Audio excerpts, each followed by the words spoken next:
Hey, everybody. Welcome back to the TIMSA Leadership Podcast.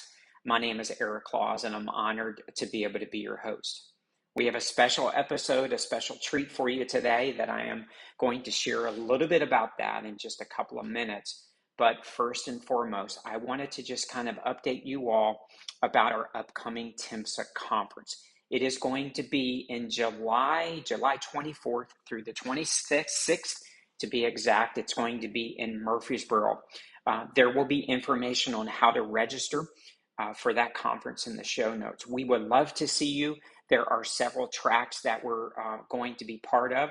I will be there. We're actually going to be teaching a leadership session on Wednesday. And then also, we're actually going to be recording some podcasts there. So we would love to have you come up and introduce yourselves to us. We would love to get to know you and kind of know what this podcast has done for you. The feedback we have got has been absolutely incredible, and we look forward to continuing to bring this to you. Well, let's jump into the special episode that we're going to share with you the information. So not long ago, in fact, our first ever coaching call we just had in the beginning of April. And moving forward, mark your calendars, the first Friday of every month, we are going to be doing a live coaching call. The information will be found in the show notes. It is going to be from 7 a.m. until 7:30 a.m. Central Time. This is going to be 30 minutes that you could fit into your schedules. We thought it would be best to bring it to you at that time. This is going to be hosted by someone that you, I know we're familiar with, a guest on the show and someone that has helped us with this podcast since the beginning, Mr. Phil Sanderson. Phil is an expert in leadership and is actually a certified leadership coach and presenter, and he's going to be introducing you to special guests every single month. And today we just thought it would be special to actually let you hear the recording of the first ever TIMSA leadership coaching call. So with that, it is truly a pleasure to introduce you to Mr. Phil Sanderson, who is actually going to be setting the stage for this coaching call. We are so grateful that you joined us here today.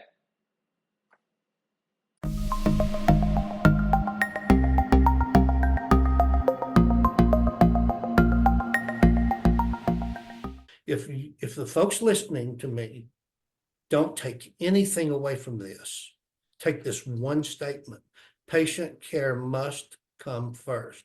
If patient care ever stops coming first, it's time to go home. Again, I want to thank you. We are live. I am Phil Sanderson, your host for this mentoring and coaching call.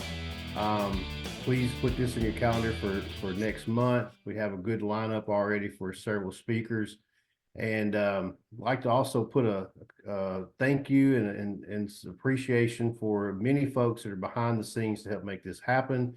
Appreciate TIMSA for their willingness and to be also the facilitator of this. And also just remember that the most important person you'll ever lead is yourself. And that's why you're here, and we all are eager to become better leaders. Also remember that we have a leadership podcast that you can also find more leadership content hosted by Eric Claus. You can find that on Apple Podcasts, YouTube, or Spotify. Today we have an amazing individual that many of you are familiar with. It's so exciting to welcome Robert Bird today. Today is a very special day for Robert, and we're going to give Robert an opportunity here in a minute to speak to us and share some of his knowledge to us. But Robert actually started in EMS on April 5th, 1979. So that was 45 years ago today, which is, I got to tell you, whenever I asked Robert to be the speaker of today, I did not know that. So I feel like that was in the stars, as they say, and very much divine for Robert to be our first speaker. So 45 years ago today was Robert's first day. He was started out as an ambulance driver, and he says, "I'm proud to be called an ambulance driver." He went to EMT school in the fall of that year and was licensed in January of 1980. His EMT license number is 6843. At that time there wasn't many EMTs and paramedics. That was, early years as our history started. He was in the 4th paramedic class in the state of Tennessee. At that time was only about 300 across the state. Robert served on the board. He served on many other boards and committees. He's been a flight medic for UT Lifestar. He was the director and chief for Anderson County EMS for about 11 years in his most current role, and he actually tomorrow will be retired officially. He has served as the vice president of government affairs at GMR, and what an amazing accomplishment. And in my talks with Robert, he says, he said I was just a pig farmer that had the opportunity to do so many things, and so we're eager to hear about your journey, Robert, and mostly we're eager to hear about the lessons that you can give us so that we can be better leaders. And just one more thing to say about Robert and his leadership journey, and I think we can all relate to this. Robert journals and has journaled since 1998. And Robert was telling me in our discussions, he says, in my May 3rd, 1999 officers meeting, I wrote in my journey, I don't have a clue what I'm doing. And wow, how we can all relate to that. Every single one of us can relate to that because we've all said that. We may not have wrote it down, but we've all said it, and probably many, many times over. So Robert, let's get started. That's enough of me. Let's hear a whole lot more from you.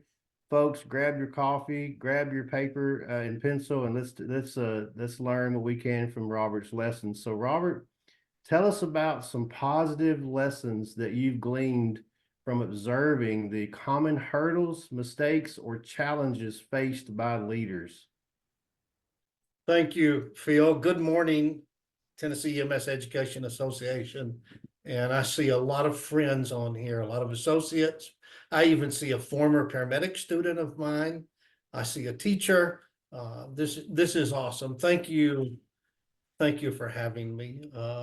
45 years sounds like a long time. 16,437 days I've been serving Tennessee EMS, and for the last 15 years, all 50 states in EMS. So it's been an incredible journey. Thanks for having me. Thanks for hosting me. I have learned a lot. And as you mentioned, I journaled. And I'm so glad I journaled because me and my mind and my personality, I move pretty quickly, as most type A personality EMS folks do. And I couldn't have kept up with it all. So having the journal certainly helps me reflect on a lot of things. And as we're talking about mentoring and moving forward in EMS, I have learned in time with age does have its blessings, because I have learned with age not to be afraid of my mistakes, share my mistakes. And because they are, as we all know, sometimes our best teacher and best educator. As a young paramedic and even a paramedic supervisor, I was hesitant to show my mistakes because I viewed that as a weakness, and I didn't want my colleagues to see my weakness. And as I grew and matured and got some age on me, I realized those mistakes were the best educator. Don't be afraid of your mistakes. Share them. Now, obviously, you want to share them with the right people. You always want to be careful who you give your pearls to. But I'm a really, really big fan, Phil. I'm a really big fan of accountability. Now, accountability partner is so important to me as a paramedic and to me as an EMS chief. And as I matured as a paramedic, I learned that. I didn't have that lesson as a young paramedic. But once I did learn it, I really enjoyed having an accountability partner that understood what I was doing as a paramedic, another paramedic that I could talk about things with. And maybe I should have, treated the patient differently. Maybe I should have given a different medication or went a different route. And it's good to have that person, but I had to mature before I had it. So by the time I reached the place of being an EMS chief, which was October 5th, 1998, while I didn't know what I was doing, I had enough maturity about me then to surround myself with champions. And I had 6 assistant chiefs, They were all smarter than me in select disciplines that were my weakness. And I recognized that. Dr. Chris Brooks over at the University of Tennessee Lifestar was a mentor and teacher and boss for several years. And Chris taught me that. And I've used it ever since. I use it even today in my young men's mentoring ministry, which is the same thing we're doing here. It's just me sharing my experiences. I'm nobody special. I really am a simple country boy raised on a farm. A farm is a great education because you learn to improvise and you learn to get the job done. If something breaks, when I was a kid, you couldn't get on the computer and order it from Amazon and it'd be there the next day. You learned how to improvise and fix things. And that was a great foundation for EMS because you have an entrapment with a patient, maybe multiple patients. Your needs often outweigh your resources when you've got 2 or 3 ambulances on scene, but you've got 8 patients, 10 patients. A farm was a good foundation for learning how to triage before I knew what triage was and learning how to improvise when something breaks down. I've got to find a way to fix it. And I had some good people that helped me do that. And 45 years went by in the blink of an eye, and here we are today.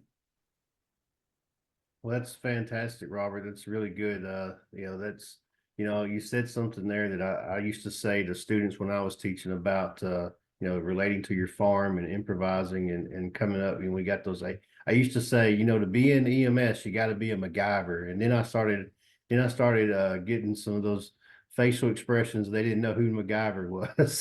So, it's kind of the same way. And I can relate to that, being on the farm as well. So, good points there. And accountability partner. Wow, what an important point that is. And I would say that if you don't have an accountability partner, and also I talk about inner circles sometimes as well, which is kind of like an inner accountability partner. You got to have those folks because that's how you get through every day, and that's how you get better. And as with any other thing. So good, thank you for that. So Robert, tell us about some of the best. How can we best leverage some of your experiences to achieve our leadership goal? Because goodness gracious, you have traveled all over. You've had experiences that some of us will never even understand that exist in EMS. So, how can we best leverage some of your experience to achieve our leadership goals or become better leaders?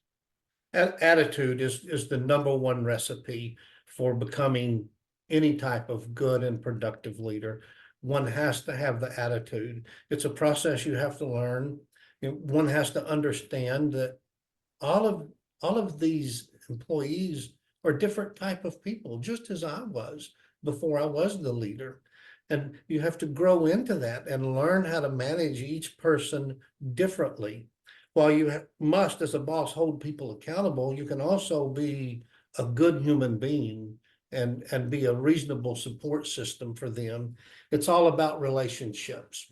I learned that when I left Lifestar and went to Anderson County as an EMS chief.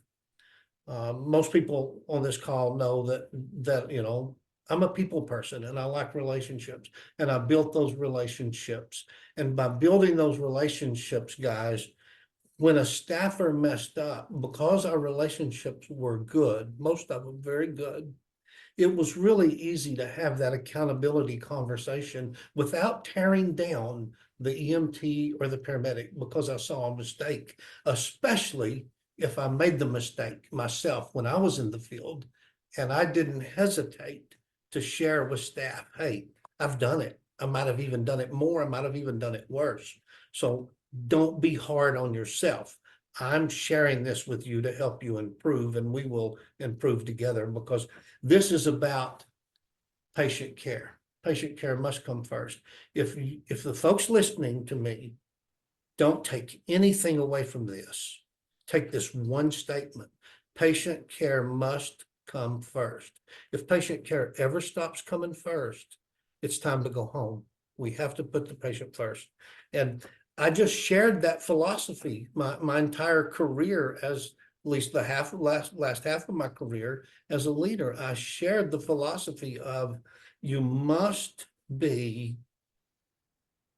accountable for what you're doing. You must be, and you must not be afraid of being accountable.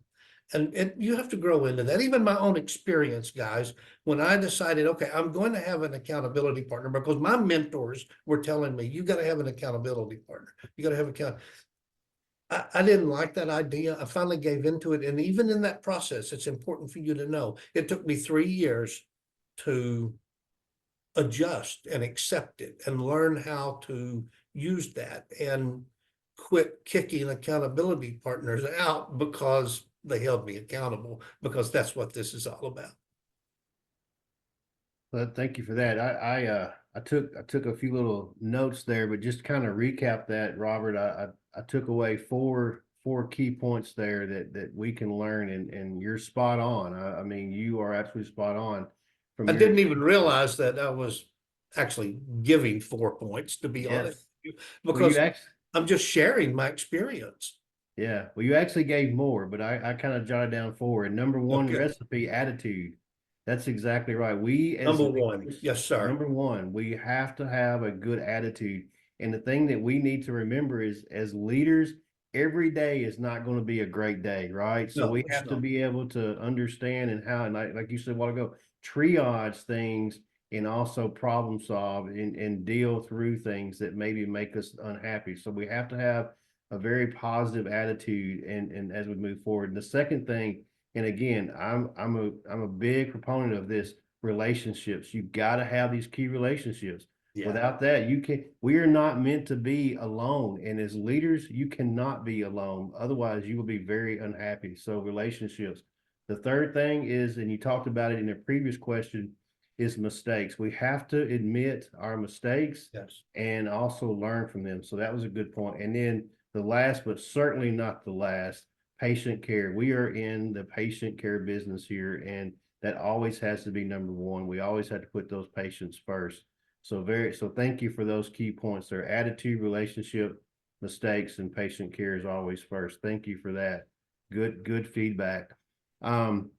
So as we're getting closer to the end of the hour here, if you guys if the audience here has any questions that you would like to ask Robert, please start putting those in the chat. We will sort through those. I'm sure everybody's got great questions, and we'll try to get through them all. And if there are questions that remain unanswered, we're going to try to get those to Robert and then get it back out to the group. So please start putting those questions in the chat so we can prepare to answer those. So Robert, again, I've had so many opportunities to speak with you about this event, and I've learned so much from you, and look forward to continuing on even after you retire and do new things. One of the things that we talked about is some common pitfalls and challenges that you observed as leaders, that you've mentored or been around, and you mentioned to me, you said, they have not surrounded themselves or partnered with accountability partners to help them focus and to be successful. And you've already talked about that. Are there any other common pitfalls that you could say, hey, steer away from this, or try to remember this, that you want to share with us? Yeah, thank you, Phil. When we first started discussing the pitfalls and the mistakes and even the common ones, I found myself uncomfortable with that because we generally don't particularly like to talk about those things, but we need to. We must start having adult conversations. If we're going to turn the EMS profession into a profession such as, respectfully, the police and law enforcement, and even our brothers and sisters in the fire service who have been around a long, long time, we have got to become more professional and hold each other accountable. And I do believe we're going to get there. And I base that partly on reflecting back 40 years ago, 45 years ago, even 30 years ago, 20 years ago. The changes that we have made in Tennessee EMS is phenomenal. So we're not there yet, but we're on the right track. And I will follow that by telling you this.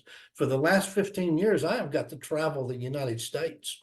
I've been from Maine and New England to Washington to California to Florida and every state between. And I have met with most EMS systems, most EMS directors, many state houses, senators and representatives, and governors.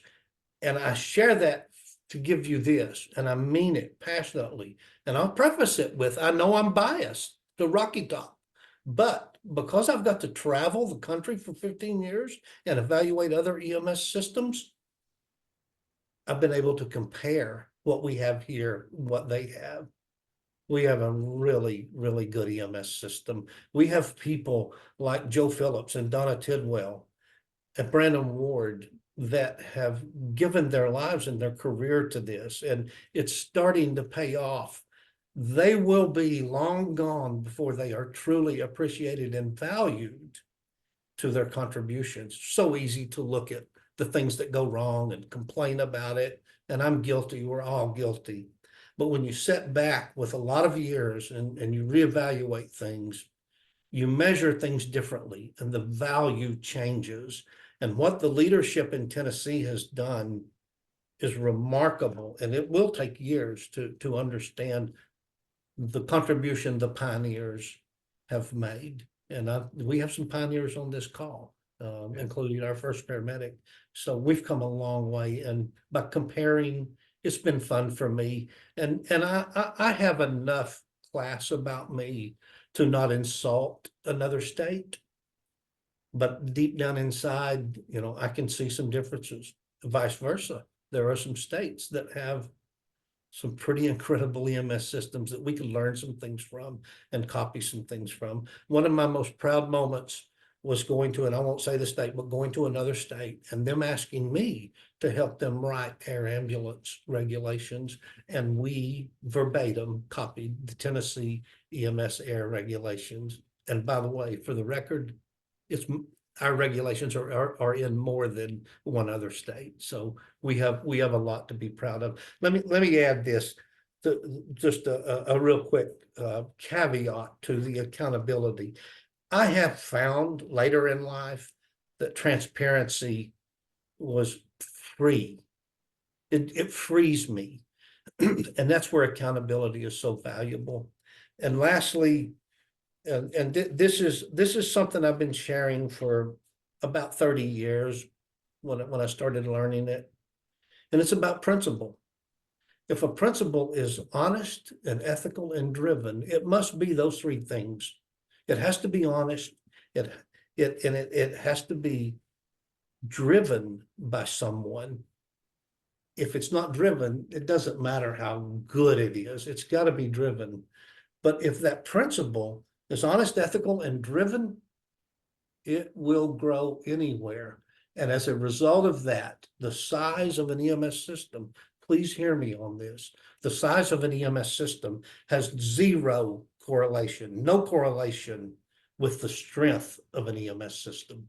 I started out at a 2-ambulance EMS system that worked 24 on, 24 off. Yeah, it was 24 on, 24 off. Worked it for 5 years and 3 months. We had 2 ambulances. Man, we were a strong EMS system because we wanted to be, and we had attitudes that we want to do this right. And we want to work together as a team. So don't think you have to be in a 30,000 plus EMS system where I currently hold a vice president's position for a few more hours. You don't have to be in a system with north of 30,000 people to be strong. You can be strong with 2 ambulances if you have the right people. Thank you, Robert. And it is time to get some questions. That's good. That's a good way to segue into questions. Honesty, ethical, and driven is certainly, that's, you and I talked about that the other day. So I'm glad that you brought that up. That's some really good advice there as we get into some questions here. So let me pull up questions here. We have quite a few here, and let's see. So if we don't get all the questions answered, Phil, am I correct that we are recording these and we're going to get the answers to the folks that are asking? We're going to do our absolute Okay. best to do that. We want to ensure that everybody gains what they came here for. It's early and we want to make sure you get it, and we appreciate your attendance. So Yeah. Robert, the question was asked, how important is leadership in our industry? And just for your benefit, we have about 5 or 6 minutes to get through some questions here. So how important is leadership in our industry? Well, it's vital. Without the appropriate leadership, we will implode, and implosion can only occur from within. I'll say it again. Implosion can only occur from within. That's why we have to have the right leaders, and it's very important. And guys, this is still a young profession, and leadership is still a process of learning. It's not just a textbook and a certificate or a diploma. That's the beginning, that opens the door, but the real leadership comes from on the job training and dealing with the crisis, because that's what we do for a living. We respond to people's worst day, and we are actually, we've heard it 1,000 times, we are the best part of some family's worst day, and that leadership is so important. But here I'm going to share something, Phil, that is vital to helping leadership be successful, because it won't be successful if we don't have the right staff. Staff does not have to like their supervisor. They don't have to like them, but staff must respect the chain of command and the system. If you stop respecting the chain of command, if you stop respecting the system, and you belittle or sabotage your leaders, we implode. You don't have to like them, but you have to respect the system. And if you can't do that, perhaps one should consider, do I need to choose another field? Because we'll break down if we as staffers are not having the right attitude and respecting the position of leadership. Yes, absolutely. That's great. Thank you for that answer. And we could talk about that position thing all day long, because there's definitely a difference. Yeah. So another great question here. We got time for this one and maybe one more, just depends here, but this is a great question. What advice do you have for new leaders who let their mistakes or opinions of others cause them to doubt their leadership? That is a good question. Gosh, All yeah, of these that are is a good great question. We have all lived through that. And my own experience is, I lived through it more than once, more than twice, probably more than 3 times. And it's a process of learning. And it goes back to something we've already discussed. You've got to have the right accountability partner. I'm not one that believes in multiple accountability partners. I have had 3 mentors at one time, at the same time, and I like that. But my mentors are not my accountability partners. I believe in one accountability partner. And as you've heard me testify, it took me 3 years to learn how to appropriately manage an accountability partner. So I was doing the right things. And that's where your accountability partner can help you. When you go to that person, of equal credentials, and you say, I'm having doubt, I think I made a bad decision. You got to be able to accept if that accountability partner says you did make a bad decision. You could have done it different. You could have done it better. Many people will say, I've made mistakes. Many people will say, I've made mistakes. Few people will openly say, I messed up. I really messed up. And it's okay to mess up. We're human. We all mess up. You will find out in time that's your best teacher. Yeah, you got to learn from those mistakes. So one more question. I think we got time for one more question as we move toward the wrap up at the end of this hour. What advice do you have for a provider attempting to get into the leadership realm? What should we be doing to prepare? And where would you like to see the EMS profession in the future? So again, what advice do you have for us as new leaders or leaders trying to get into this? How much time do we have?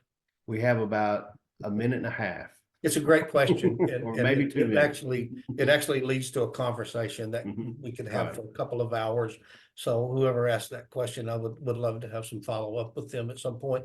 But because there's just so many, there's no one specific answer to give you. In my own experience, I've shared most of that already with accountability and with understanding principle and with being a driver of principle. But here's a question I've not addressed, which is my primary discipline for the last 15 years and always been a secondary discipline since I could talk. And that's politics. As repulsive as politics can be, it is an evil necessary if that happens to be the way you look at it.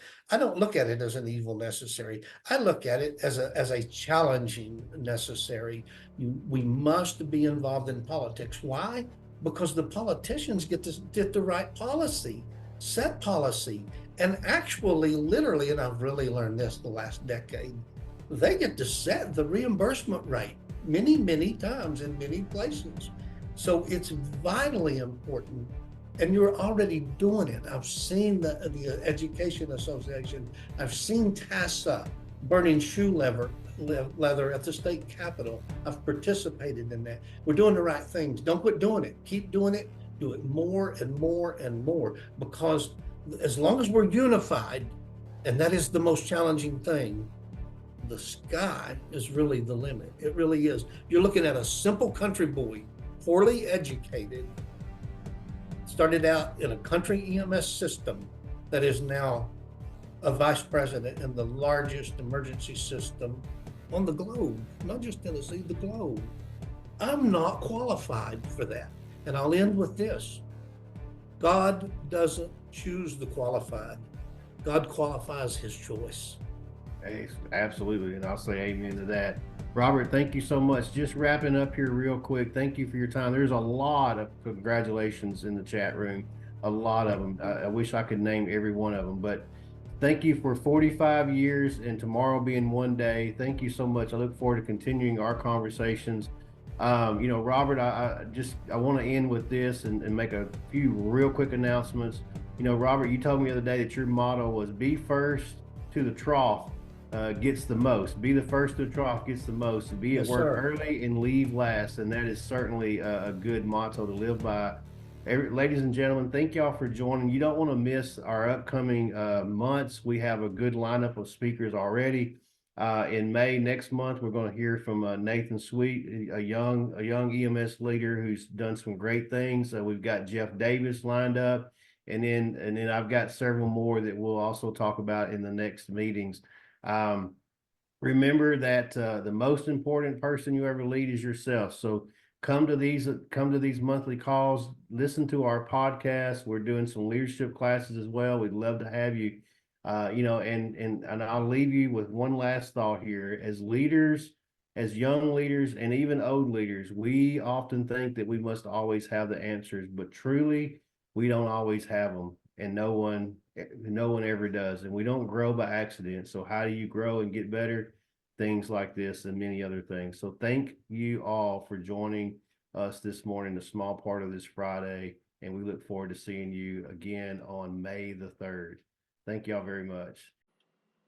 We are so grateful that you joined us here today on this podcast. We hope that this brought value to you. I know Phil and Robert did an amazing job. We look forward to future leadership coaching calls, and we look forward to seeing all of you at the upcoming TIMSA conference and continuing to bring this podcast to you. Remember, as we say all of the time, the most important person that you are ever going to lead is you, and we appreciate you taking this journey with us. Until we meet again next time, thank you for joining us.